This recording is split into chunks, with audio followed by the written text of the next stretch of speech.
17 years, yeah. He's been here since day one, huh?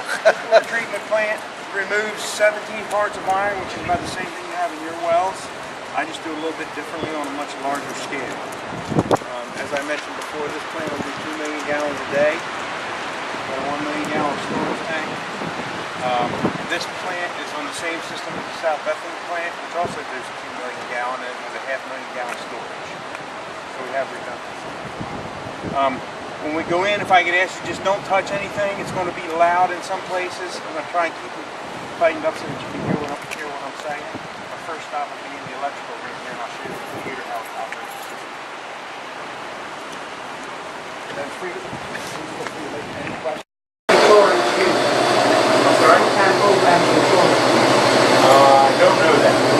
No, I'm not a computer guy. I'm just a freedom operator. This is the brains of this particular station. Behind you are the MCC motor control center. Variable frequency drives, but basically what happens is the pump will speed up and slow down as needed. It's not just a straight on and off. If I need to maintain 60 pounds and I don't have it, the pump will speed up. If I'm at 60 pounds and the pressure satisfied, then they'll slow down and just maintain. This is a schematic of the system. We've got 3 wells. These are our clarifiers. Treatment process. And this is the tank. There's 35 feet in the tank right now. It's a 40-foot tank, which is 1 million full. And are those 3 wells on premise right here? Yes. 2 of them are outside, and there's 1 inside this building, which I'll show you. Yeah. And how cold is your tank usually set? We take it up to like 38 feet. Okay. And then if something goes down, do you put more in? What happens is once this plant is satisfied at 38 feet, the plant will shut off. And then as the tank drops, this plant will come back on at like 35 feet.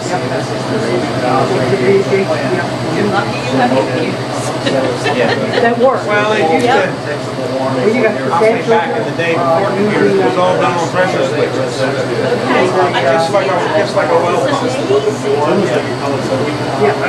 Now you go out to one of your chemical or your alarm, either your alarm or your chemical setting. These are all of our alarms, which is a good thing because nothing's in red. That means nothing's in the alarm. I was going to say, when do you know what's...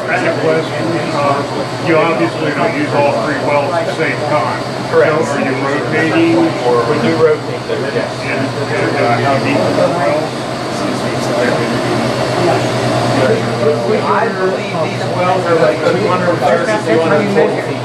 What we do is we operate number 2 and 3 at the same time. Because number 1 is a higher iron content. It's 20 parts of iron.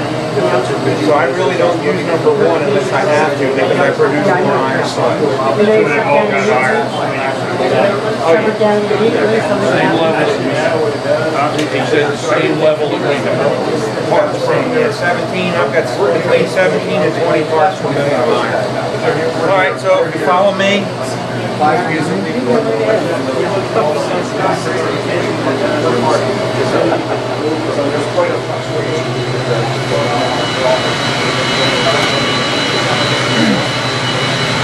Everybody can stand right here because I'm going to show you something right here.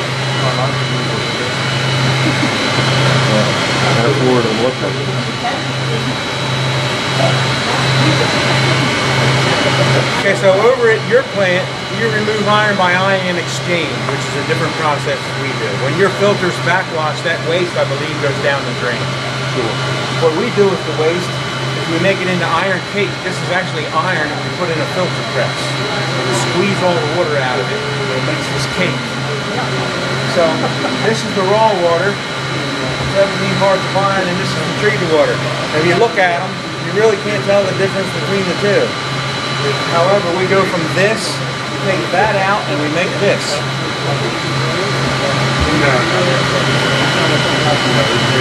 Alright, what's that speed? What's that? What is that Hey speed? Jeff, one as far as the water quality, I know there were some questions about how frequently you check for iron and the different things, and that's done every day. I mean, It's done every day. every day we do. These three analyzers, they monitor the pH, the chlorine residual, and the fluoride residual. These three are one of many alarms. We have low set points and we have high set points. If anything goes out of whack and it sets the alarm, depending on what the problem is, it may or may not shut the plant down. Chuck, where's Chuck? What? Ask him about your, I don't know, The conductivity. weight. I asked a question about using conductivity meter rather than other methods. So you have, what's the word called? Turbulent? That word. Turbidity. Turbidity. Yeah. What do you use? We monitor turbidity as well in three places. I just talked to you. Oh, I told you. Okay, Yeah, sorry. so you have a system, but I'm just suggesting, how about conductivity, whereby you can determine what's the contaminant in there? Excuse me, Sure. Well, if there's any, it depends on the type of Well, contaminant. we know what it is. It's the iron. Yeah, we have. Yeah. Just to go back, you had asked me the question last time. I checked with our water quality Yeah. department, and they said that they're not familiar with that type of analysis with the conductivity. It's not something that they do. So, Okay, well, your system's okay. I'm not questioning it. I'm just asking.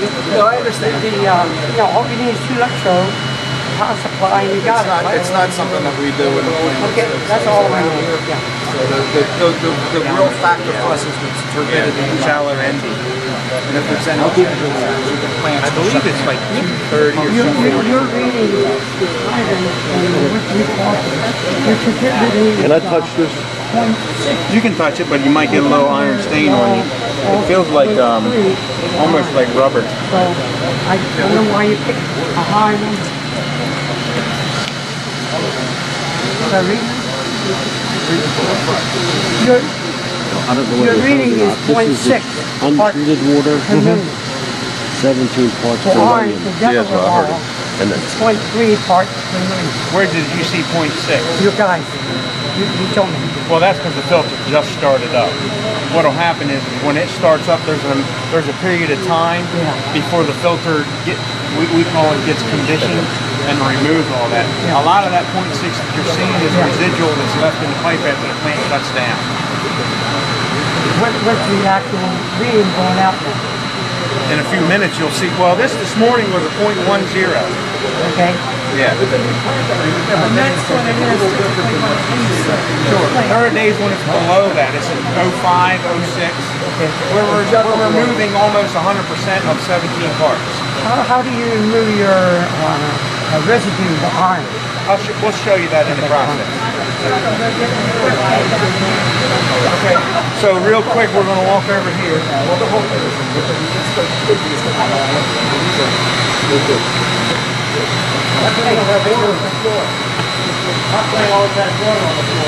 I had Larry You okay?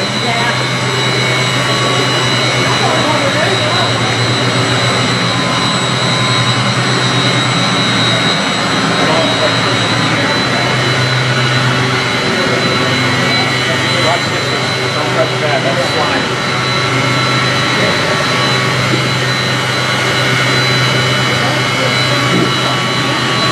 I just want to get closer to you to hear what you say.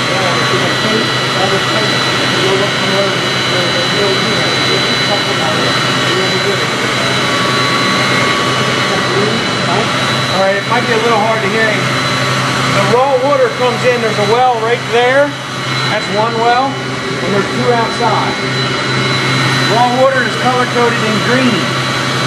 Treated water is color-coded in blue. So this is where the water comes in. It goes out of that wall and up into an aerator. Comes out of the aerator. Aeration is one of the oxidation processes that we use. We use three: aeration, potassium permanganate, which is a real strong oxidant, and chlorine gas. Okay. So as the process goes, it goes through the green pipe, out the wall, and up the aerator, and now we'll go up on top of the clarifier. I'm not sure where it goes from there.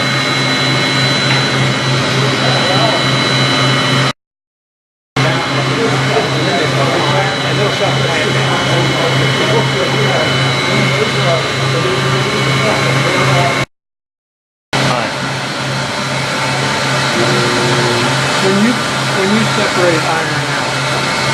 do you discharge it? We backwash it out, and it goes into a tank out back. And where does it go from there? What we do is after a certain period of time, all the iron settles to the bottom. We take the clean water back off the top and bring it in here. Right. And then we take the iron into another building and run it through that press and make that cake. And it drops You don't into the discharge dumpster. it into stormwater or No. sanitary sewer? No. Okay. Novel idea. And then we actually have a farmer come get it and they land apply it in Maryland as fertilizer. Now we're going to go up the steps. Watch your step. Thank you. Let me go real quick with it.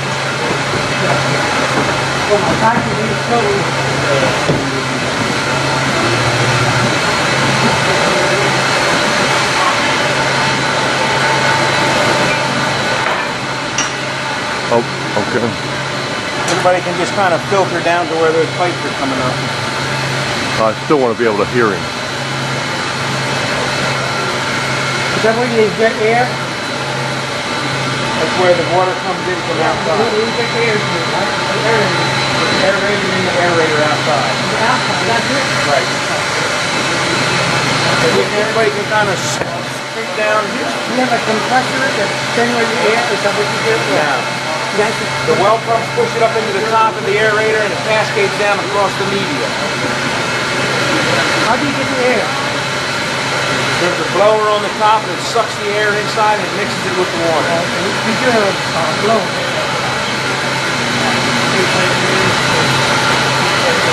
This is raw water. Okay. The raw water is coming, see the green pipe over there? Comes from the aerator. We add chlorine gas with it, and we add potassium permanganate with it. Potassium permanganate coming out of this up here, see it's purple, right? There's three reaction tanks. There's a small reaction tank here, another one there, and a large tank here. If you look real close in this water, you see what's called flock. It's real iron beads or balls. The idea is to create flock, which is the iron that we brought out of solution. We add polymer to it, and it goes into this clarifier. Down inside there are settling tubes. The water's pushed up from the bottom, and the flock collides with each other, and it becomes larger and heavier. And what it does is it falls down to the bottom, into the bottom of that clarifier. The pumps that you hear on the other end that are running, they're actually sucking water out of the end unit, which is being pulled through those holes in that pipe. So most of the iron is dropped out in the clarifier, and then the filter at the end is almost like a polishing. It removes the last bit of iron. When the filter gets dirty, the flow of the water will come from outside in reverse, and it'll lift that filter and wash it. The dirty water goes into the decant tank. The clean water, the iron settles to the bottom, we bring the clean water back in, and then the iron we make cake out of, which is what I showed you over there. You don't use salt? No, that's for iron exchange. Yeah.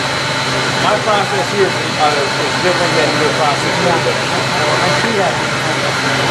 Yeah, iron exchange, you don't want the iron to come out of solution, you want to keep it in solution. Good.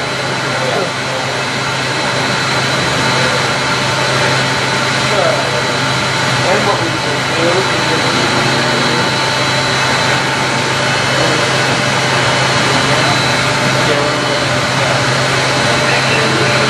is one of these units will do 700 gallons a minute. Right now they're doing 5 each, which is 1,000 gallons a minute.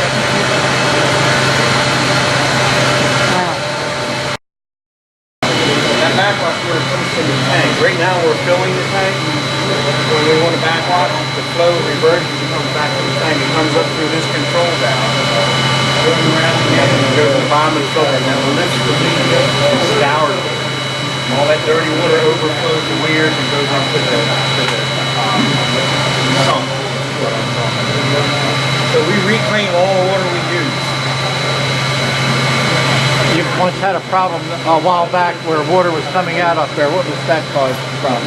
Coming out of where? Out of the tank. at the very top? Yeah. Well, it wouldn't have come out of the top. It would have came out of the overflow pipe. The overflow pipe is what I'm Yeah. talking about. Yeah. It was Yeah. just something screwed up at that time. Well, right now we're running a, we're mixing and running some blowers in the top, and it actually takes and sprays the water for the mixing, and some of that spray gets in the overflow pipe and comes down. That must have been what it was quite a while back. I mean, Yeah. not recent. It's still doing it now. Okay. Anybody interested going inside the tank? Elevated storage tank? Yeah, let's go in and let them see it. If they haven't been in it, I think we give the whole. Well, the computer didn't tell it to open the valves. The valves had nowhere to go. So inside those big boxes, there's we call them slats. They're like cubes with PVC slats, and what happens is the water comes in the top and it hits them, and the water cascades down, and as it cascades down, the blowers in the top pull air into those vents.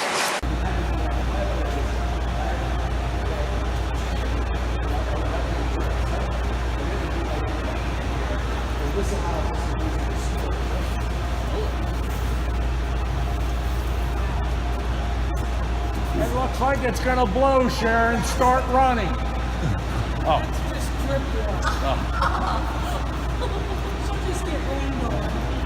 Too late to build an ark. Okay.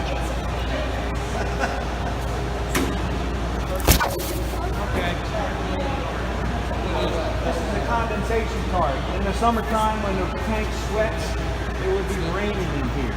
That catches it and it goes outside.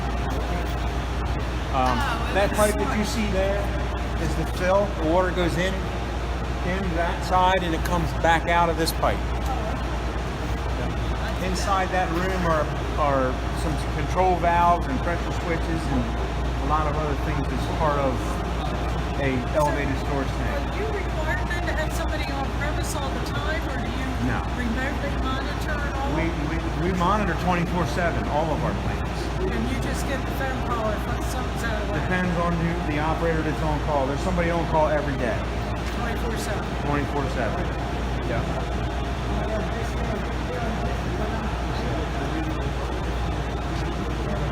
Is that plastic? That's a plastic, like a tarp. Yeah, heavy duty tarp. Now what happens, you see the ladder there? It's got a cable which is a safety pump. So you wear a harness so that if you fall, okay. What happens is that ladder goes up to the bottom of the bowl, and then there's a catwalk that goes through the center, and then there's a tube that goes up through the tank. The ladder goes up through the tank, and then you open the hatch and you're on top. And how often does somebody have to make that trip? Hopefully. Yeah. Yeah. We do yearly inspections because there's equipment in the tank that aerates and mixes. We do a yearly inspection on that. Yeah. No, they died this tank? We haven't done this tank. Sometimes you die. You guys have divers. But fun is a state. The state, we have monthly water quality reports. They have to provide us. There's a lot of stuff. Here's actually a generator. So it will run this on higher power. Goes out. Always have water. In exercise. When Sandy came through, did you ever Not here in South Bethany.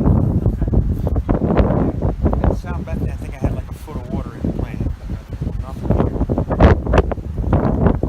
So this is where I'm coming in hurricane. We had an earthquake 8-10 years ago, was it? And we used to store inventory in here. We had some wooden shelves that some of my mechanics had built. Well, when they were in here building those shelves, they were using treated lumber for windows. And my one mechanic was not here. He was standing in there, and we had the earthquake hit when it was happening. And he said that he thought he was having a stroke because everything was moving, and he heard something. When he turned around, a 4x4 that was leaning up against the wall was falling towards him. This whole tank moved during the earthquake. Yeah.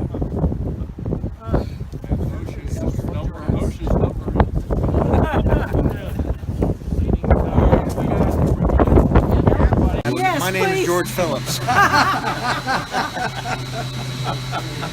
That's a good point. That is a good point, though. Yeah, that's just typical. And well, even if you didn't have any, if we had no iron here, there's other metals in the water that are actually good for you.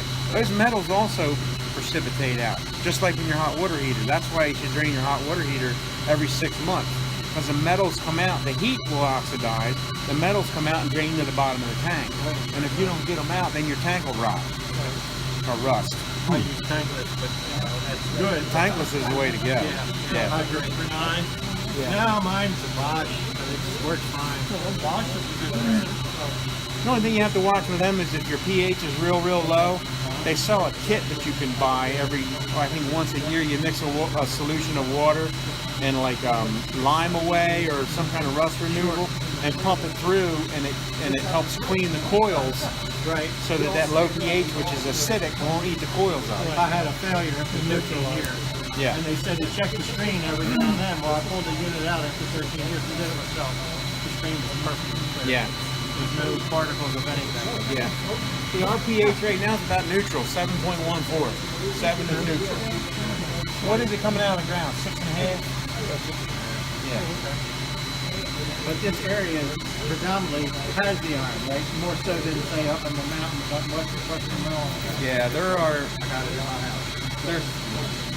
And people don't understand that. We came from an area where they're either have their own well water and the quality's great, or they're somewhere where they're like in a city where the water is treated from surface water. They're pulling from a river, and they add a lot of chlorine to it. Well, the weird thing is what we found. They're used to that, but then when they come here, we have a low level of chlorine, but for some reason that's unappealing to them. I don't know whether real high levels. They're used to it, Can't smell it. and now they smell a much lower residual, which is 2. Right now we're at 2 parts. Wow. You put fluoride in the water too? We do. We're mandated by the state. We don't have fluoride in our water, do we? No. You may have some natural occurring fluoride. But I know you need it. fluoride though, and then a good kind and a bad kind or something like that. I think somebody's telling me. I don't know that, and I know there's natural occurring fluoride. I know the stuff we use here is bad. It's one of the worst chemicals we use, but they make us use it. What do you mean it's bad? It's dangerous. Yeah. It'll hurt you. High doses it'll burn you, just like caustic will or any other chemical. But see that window? That's because of the fluoride. It etches glass. Oh wow. Yeah. Yep. I know I got help from the dentist not using the fluoride. Yeah. Right. Yeah. You know, just like low levels of chlorine is good because it keeps your water safe. High levels of chlorine is not good. Yeah. Control like you guys do. Yeah. That's nice. Thank you very much.